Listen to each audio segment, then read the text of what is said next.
dari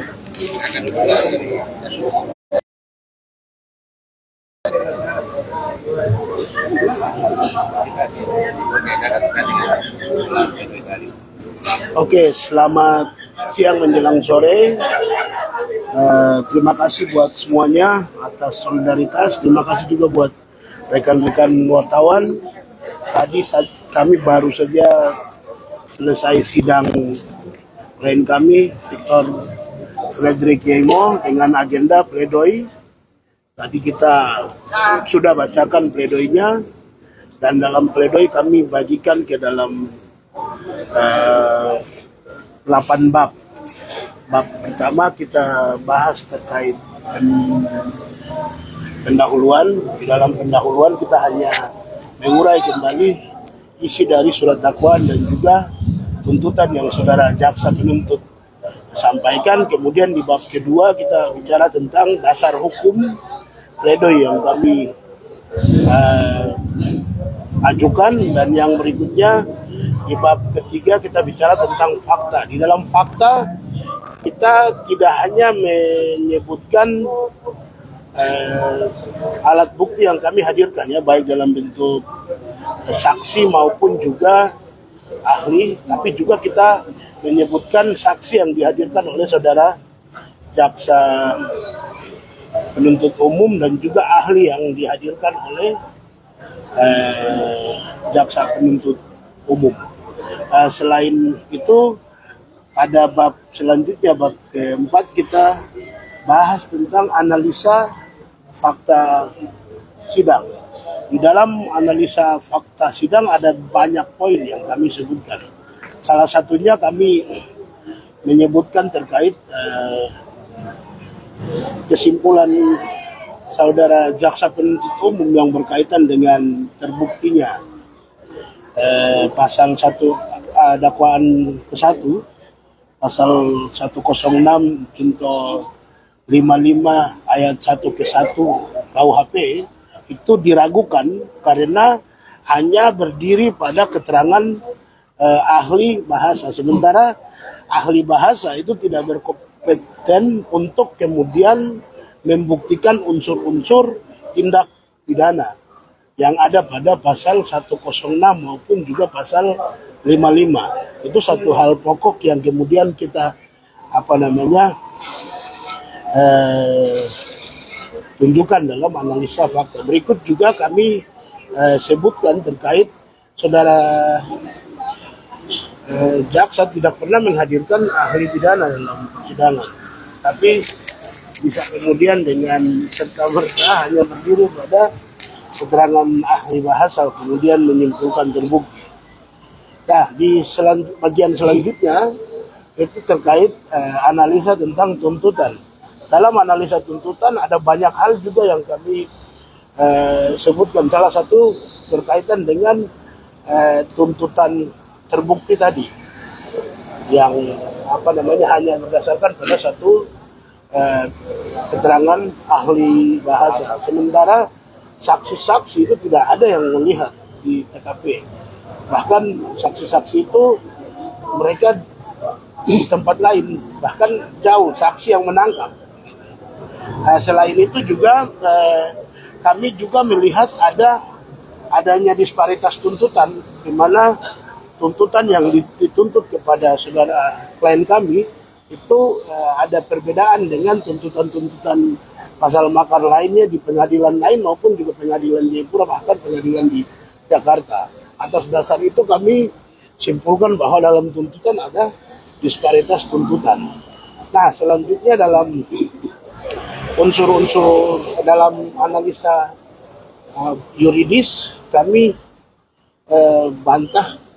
kami menjelaskan beberapa yang berkaitan dengan unsur barang siapa dan juga unsur makar, unsur niat, dan juga unsur memisahkan wilayah serta unsur penyertaan, yang mana dalam semua unsur berdasarkan keterangan saksi yang kami hadirkan, saksi yang jaksa hadirkan, dan juga ahli yang kami hadirkan, itu membuktikan bahwa semua unsur dari dakwaan ke-1 pasal 106 KUHP junto pasal 55 ayat 1 ke-1 tidak terbukti.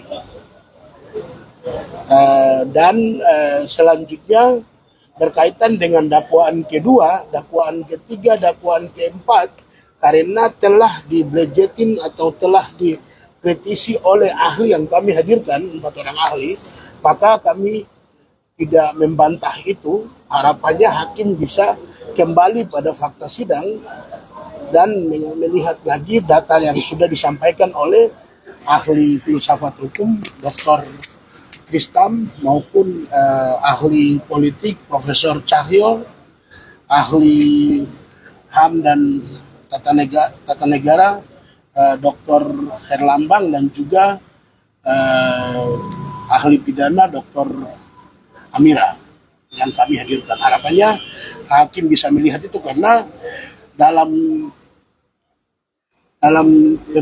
pembuktian pemeriksaan ahli kami lihat semua keterangan yang disampaikan oleh ahli yang kami hadirkan mampu membantah semuanya, sehingga kami pikir tidak penting kita harus menjelaskan itu, karena dalam fakta persidangan pada agenda pemeriksaan ahli sudah dibantahkan semuanya.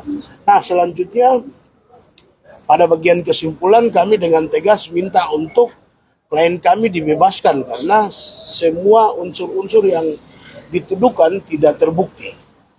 Selanjutnya kita juga minta agar nama baik klien kami direhabilitasi dan biaya perkara diberikan kepada negara. Itu inti dari pledoi kami tadi. Ada yang mau ditambahkan, silakan. Ini kan kemarin ini jaksa penuntut umum bilang Victor 3 tahun itu kan rakyat Papua sementara ini percaya bahwa Victor itu didakwakan dengan 3 tahun penjara. Jadi keterangan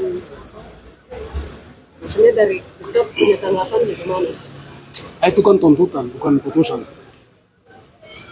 Tuntutan dari jaksa. Tapi dari sidang pembelaan hari ini kan vonis besok itu kan kita mau lihat bukti apakah putusan itu putusan hukum atau putusan politis. Ini ujian. Apakah besok itu akan ada putusan dengan pertimbangan politis kah atau betul-betul profesional berdasarkan fakta-fakta sidang, betul-betul profesional keputusan hukum.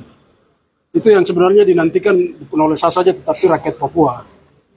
Sehingga dalam pembelaan yang saya tadi sampaikan juga, saya mau lihat apakah di ujung palu hakim itu ada rasis atau tidak besok. Itu saja. Ya, Victor meyakini pembelaan yang disampaikan oleh kuasa hukum itu bisa. Bisa. Saya sangat optimis sekali. Artinya kalau ada unsur-unsur yang saya lakukan dan itu yang membuat saya sampai hari ini sangat kooperatif untuk buktikan di sini. Saya punya kesempatan banyak, kalau saya merasa salah saya bisa lari atau bagaimana. Tapi saya kooperatif, saya sudah kasih tahu kepada polisi, jaksa, semua orang bahwa mari kita buktikan itu di pengadilan. Dan sampai akhir pengadilan ini kami konsisten pada perjuangan untuk mencari keadilan. Bukan saja oleh saya, tetapi kepada rakyat Papua yang memperjuangkan rasis. Nah itu.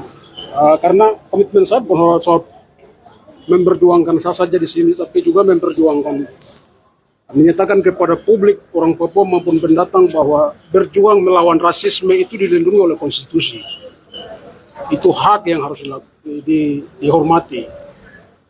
Berusaha mendiamkan perbuatan jahat, rasial, itu merupakan pelanggaran, itu merupakan kejahatan. Diam itu sama saja kau setuju dengan kejahatan.